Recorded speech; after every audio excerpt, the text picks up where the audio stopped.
Leadership is a learned skill. Welcome to episode number 13. In today's episode, I'm going to be showing you 3 simple steps that you can do today to manage even your most difficult employee. Welcome to Maximize Your Career with Stacy Mayer, a podcast about achieving your career goals while also being yourself.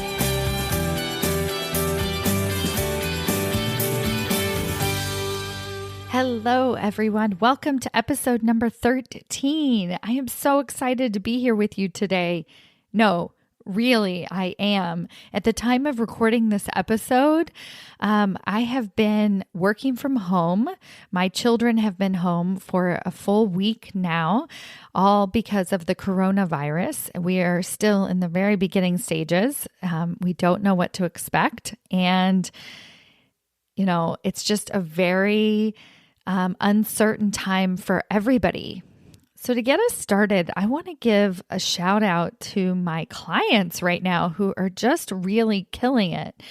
So if you're a client of mine, you're probably a very high achiever. So when, pardon my French, shit hits the fan, you step up to the plate. So if that sounds like you are in the right place. But I also want to acknowledge that during this uncertain time, it's also possible that you're feeling a bit of imposter syndrome. But let me just point out for a minute what that might look like for you. So let's say you're willing to just dive in head first. You want to step up to the plate. You want to show your boss that you're capable of handling more. And now is your big opportunity. And you're leading a team. So you put together this email for your team and you're going to rally the troops and let them know that everything is okay and exactly what the vision is for your team. And you hear crickets. Nothing. No one responds. And nobody says thank you. Nobody pats you on the back. And so you start to feel a bit insecure. You wonder, maybe I shouldn't have sent that email out. Maybe I shouldn't have come up with that vision in that way. And you start to pull back. But the thing that I want to remind you of is that even senior leaders also experience imposter syndrome. But the thing that makes a really exceptional leader stand out above the rest is that even though they experience doubt, even though they're going through uncertainty and they don't have all the answers, the important thing is that they show up and they do it anyway. They know that their role as a leader and that they have to be there for their team. It's the most important thing that their team sees them in this way. And I'm not talking about that you have to be strong and you have to put on this face.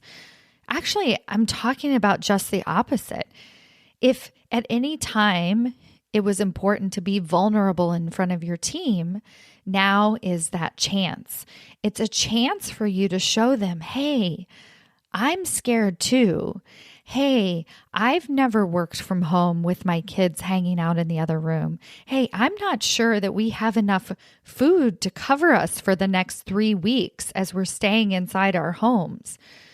Hey, I don't know what's going to happen next with the organization, but I want you to know that I am here to lead you, that I am here to guide you. And the ways that you can do that and the way that you can be there for your team is to just really understand what are the 3 most important things that your team needs from you right now. Number 1, empathy, compassion.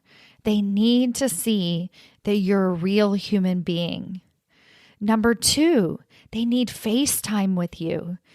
So I'm hearing all over the place that people are having daily huddles. They go from weekly meetings with their team to daily meetings with their team. It's even more important right now that you're showing up, that you're there for them, that you're reaching out to each one of them individually and giving them as much FaceTime as possible. And number 3, they need strategy and vision. So it's not enough to just tell them what to do. You also have to tell them what the expectations are. What does success look like for your team? Because success may not look the same way that it used to. Like, for instance, I have a client that works in sales, and her success for her team was always measured on very specific results, on literally how much money comes in. So they're not going to be able to measure whether or not their results are working in the same way that they used to be able to, because it's not a money game right now. But instead, she can show them, okay, what we're going to be doing, our strategy for the next 2 or 3 months is going to be all about building relationships. And then she has to give them the exact strategy of what that's going to look like and what does success look like. So I'm just telling you that and offering you that so that you can keep in mind, what do people need from you? And actually, I said this goes for your team, but it also goes for managing up. What does your boss need from you? What does the CEO need from you? Empathy, compassion, FaceTime with you. They need to be able to see you way more regularly than before. And they need to understand what your strategy and your plan is. And if you do those 3 things, essentially you're setting yourself up for a promotion. Now, this brings me to my second point that I want to point out right now, because I know it may feel like this is the last time or the worst time in your career to actually go for a promotion. But I want to point out that a promotion happens in many, many, many different ways. It could happen because you're given a higher level of responsibility. It could happen because now all of a sudden you have a seat at the table, or it could actually mean that you get a higher position, you get a salary increase, you get a different title. In 2008, the percentage of women who were promoted into higher level leadership positions was at an all-time high. In the heart of the financial crisis, 2008, more women were promoted into leadership positions. And the reason is because we needed compassion at the top.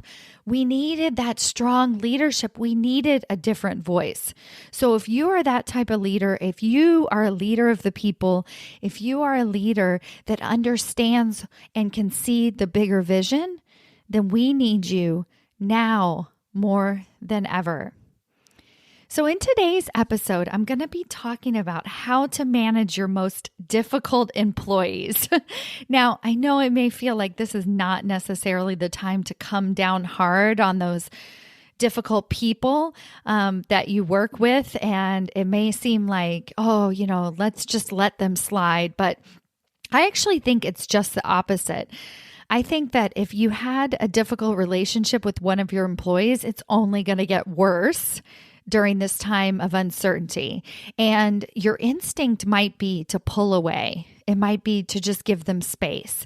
And I'm going to encourage you to actually lean in and do something different with this employee, to actually use this as an opportunity to work with that difficult employee and to empathize with them and to actually strategize with them in a different way to actually see if you can produce a different outcome. So this is going to require you to really step up to the plate. It's going to require a different level of leadership. But don't worry, I know you're up for the challenge, and who knows, you could get that person who's always been a wrench in your plans. I was going to say a ring in your neck, something like that. But that employee that has always been just so difficult to work with and doesn't meet their deadlines, doesn't listen to you, brings down the morale of the team. This could be the opportunity to actually get them to step up to the plate as well. We all want to be seen. We all want to be heard. And in a time of crisis, we want our work to matter even more. So to start out with, I just want to point out that one of the reasons that you might not have been able to get promoted in the past could be because you haven't been able to deal with this difficult employee properly. Now, what I mean by this is, imagine that you have a difficult employee and your boss knows that you have a difficult employee and you do one of two things. So you either complain to your boss about said difficult employee, So you'll talk to your boss about the reason that you missed the deadlines or your team missed the deadlines is because such and such didn't deliver on time or such and such seems to be behind on the game. So you'll use this person as an excuse and you'll use this person as a problem as to why you aren't able to get the results that you want. And sometimes we even put it into our boss's hands to fix the problem. Now, let's say that you do the opposite. So you choose choice number 2, which is that you don't share it with your boss. So you're kind of embarrassed. You're like, I need to just handle this myself. I need to figure it out. I need to do something about it. So you never tell your boss what's going on. Let me tell you, your boss knows what's going on. So either way, your boss knows. So it doesn't matter if you're doing step number 1, where you're blaming your challenges on this difficult employee, or step number 2, which is that you're trying to hide it from your boss and just sweep it under the rug and deal with it on your own. Either way, your boss knows that you're not properly handling this situation. Now, imagine if they gave you a promotion. Now you have an even bigger team, or you're managing managers, which is a whole different ball game. How are they going to trust you to be able to do that? So what your leader needs to know is that you can handle difficult employees. So I'm going to give you 3 ways that you can actually work with this person. And even during this time of uncertainty, you can still apply these. And actually, I think it might actually be easier to apply these steps that I have used with my clients. And I know it really makes such a huge impact, and people are just shocked at how quickly it works. Like they'll have a difficult employee for years and years and years, and then all of a sudden they do what I'm going to teach you today, and it just turns every single thing around. So I'm going to give you the 3 steps now, but I just wanted to point out that all of this leads into how you're going to have more success in your career and how you're going to be able to be seen in a better light. Now, before I get into showing you how to manage a difficult employee, I want to first define what a difficult employee is or could be for you so that we're all on the same page. In the book, The No Asshole Rule by Stanford professor Robert Sutton, he talks about the difference between a temporary asshole who might be having a bad moment or a bad day, and a certified asshole who is persistently nasty. He gives the example of when he sent a scornful email to a colleague because he wrongly believed she was trying to take an office away from his group. In this instant, he was acting like a temporary asshole, and to be a certified asshole, he would have to act like that jerk persistently. So first of all, I just want you to notice this difference. So you might think that you have a persistent asshole on your hands, somebody who just needs to be dealt with, or that they're just like this and they're not changeable. But it's also possible that that person is actually just a temporary asshole, meaning that they're just in the wrong role, or they don't understand the expectations, or maybe they had a poor leader in the past who just didn't clearly define what it is that they needed. So these 3 steps that I'm going to show you are meant for you to uncover that, to really be able to decide for yourself, okay, is this person manageable? Is this person workable? Because having a persistent asshole on your team is toxic. It's toxic to everybody. And you may notice that it brings down morale of the team. That's probably something that you've already witnessed yourself, but it also is a time suck for you. You're spending so much time trying to manage this difficult employee that you're not able to create the strategy and the vision for your team that they so desperately need. Your team wants you to actually take control of the situation, even if they empathize with this difficult employee, even if it seems like they'll be upset or there'll be backlash because of this difficult employee. And when you work with this difficult employee, and I'm not actually advocating here firing somebody or getting rid of somebody. The steps that I'm giving you are to uncover if that person is first manageable. So the secondary step is like what you're actually going to do about it. But the first thing is really just, how can I work with this employee? How can I see if this person is actually manageable? So step number 1, acknowledge any challenges that that person may be facing. If it's a team member that you didn't hire, you could let them know that this is the way things were done in the past. It's not their fault. They just don't know any better. And I also encourage you to reinforce what they're doing well. So this is kind of how it applies in this time of crisis and uncertainty. Acknowledge the challenges that we're all facing. Be empathetic. Let them, what you're wanting to do is you're wanting to reduce their fight or flight instinct. So you're wanting to break down their guard. And I don't mean to lie to them, actually find something that you do that is truly not their fault. Like I said, if they were hired by somebody else, if they had poor leadership in the past, if there were not clear expectations, this is not actually their fault. And so you're just sort of saying it up front. And so then that way, maybe they'll let their guard down a little bit and they'll actually tell you what their real challenges are. Another thing to notice is that many difficult employees have been with the company for a long time. So they feel like they have tenure. They've been there 20 years. They're an expert at what they do. So another thing that you can get through to them is that you have an expectation for them to show up as a leader. And then you can define for them what leadership looks like. So it's not being rewarded for your expertise. It's being rewarded for your relationships, your communication, working well with others, all of these soft skills that maybe they didn't have the expectation of before. And so if they understand your point of view and they understand what you're trying to do for them, then they can either say, oh, I'm not interested in that. I'm not interested in a leadership role. So then now you know where they're coming from. Or they might say, oh, I didn't realize that. This is just the way it's always been done. And the unintentional side effect of first acknowledging their challenges that a difficult employee might be facing is that you learn something about why their behavior is so challenging.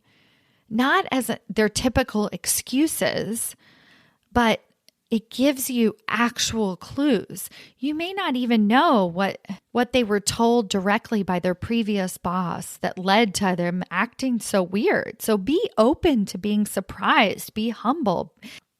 Now let's move on to step number 2 of managing difficult relationships. It's to be clear and be direct. Now, when I talk about directness, I don't mean changing your leadership style so that you can work with a person. I mean saying exactly what you need, giving them a very specific deadline, letting them know what success looks like, what your expectation is. Back to step number 1, if you're speaking to them because you want them to be your successor someday. Usually we don't pick our difficult employee to be our successor, but sometimes we get stuck with the difficult employee that's our only option. So let them know, why are you grooming them in this way? You're not just doing it because you want to fix them. See, that's when the fight or flight comes in, is when they feel on guard, when they feel like you're trying to fix them and change them, then they're going to put up their defenses. And that's what you want to try and avoid.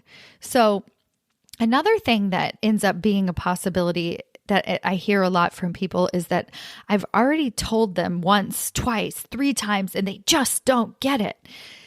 But let's be humble here for a minute. Let's say if you've told someone once, twice, 3 times, 4 times, 5 times, and they just don't get it, but you're doing it the exact same way.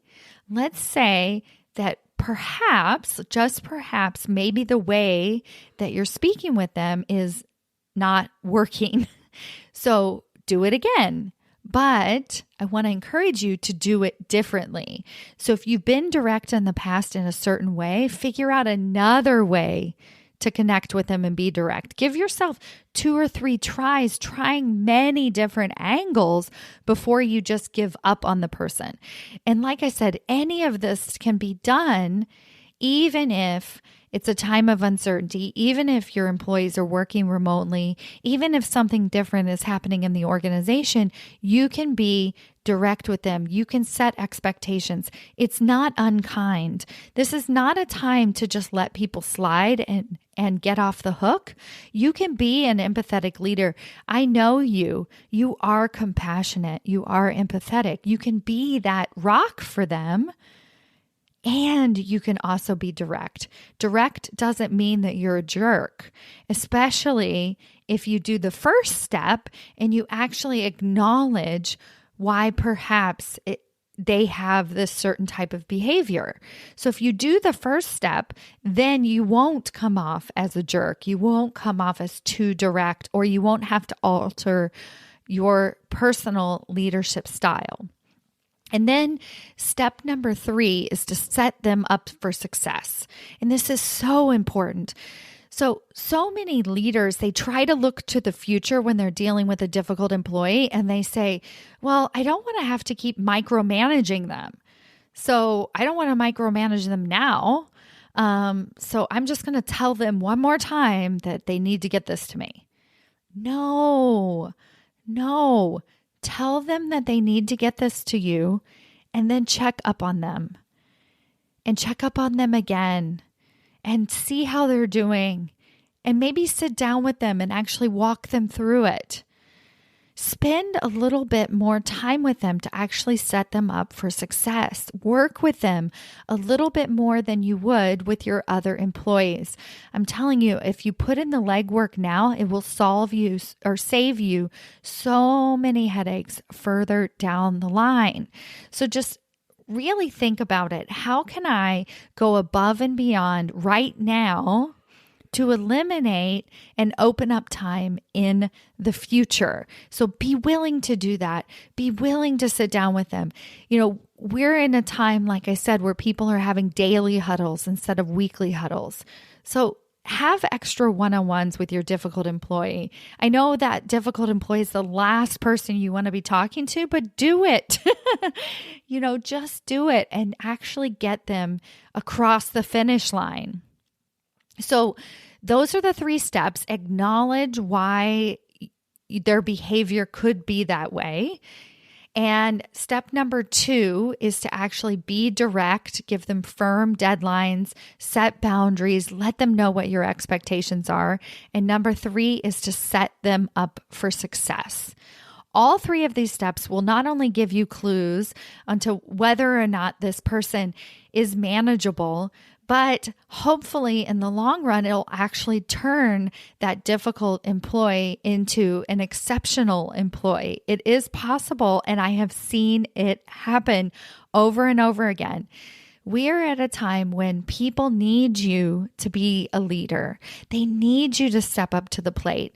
And this brings me to my final point, which is, as I talked about before, it's possible that the reason that you're not getting promoted is because you haven't spent the time to actually solve the situation with this difficult employee.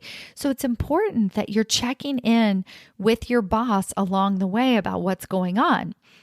Now, this isn't the same as my first scenario, which is complaining to your boss or making excuses to your boss, but share your wins. So if the difficult employee actually starts to turn around and get better, let your boss know. Be excited about this. Let that person, send an email out to your team. Celebrate them. Just because they've been a jerk for a really long time and they just had one win doesn't mean you can't celebrate that one win. Give them kudos. Let your boss know what you're doing, what the process looks like, and how you are fixing the situation. And then, of course, go to your boss for guidance if it looks like at the end and you have gone through all the steps that I talked about. And let's say you've gone through all those steps 3 or 4 times and you have it documented and you've tried this and you've tried that. Really make sure that you're doing something very different every single time. Don't just repeat the same process over and over again and then go to your boss and say, this person's not fixable. This person's not manageable. I don't know what we should do with them. Instead, say, I tried this and I did these things specifically. And then I went to him and I gave him these 3 things specifically. And then I tried this. And at some point, you probably should have talked to your boss in the middle of this process anyway, so that you can start to get input and feedback from your boss as to what's working and what's not working. So that's it. This is how to deal with a difficult employee.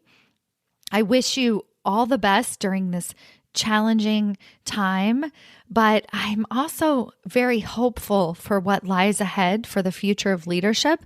I think that this is a time when we're going to see a lot more compassion, a lot more empathy rising to the top. And compassion and empathy does not mean getting walked all over. It doesn't mean not setting boundaries, and it doesn't mean not dealing with your difficult employees. I hope you find this useful, and I look forward to seeing you next week.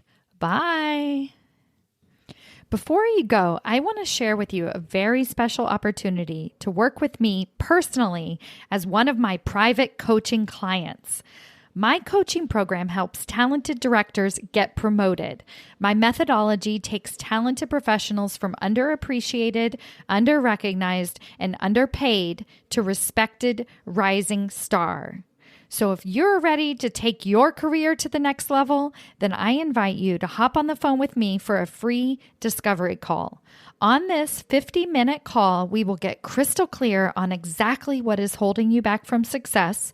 We will carve a path out so you can see what you need to do differently. And then I will tell you if my one-on-one coaching program is a good fit for you. It's risk-free.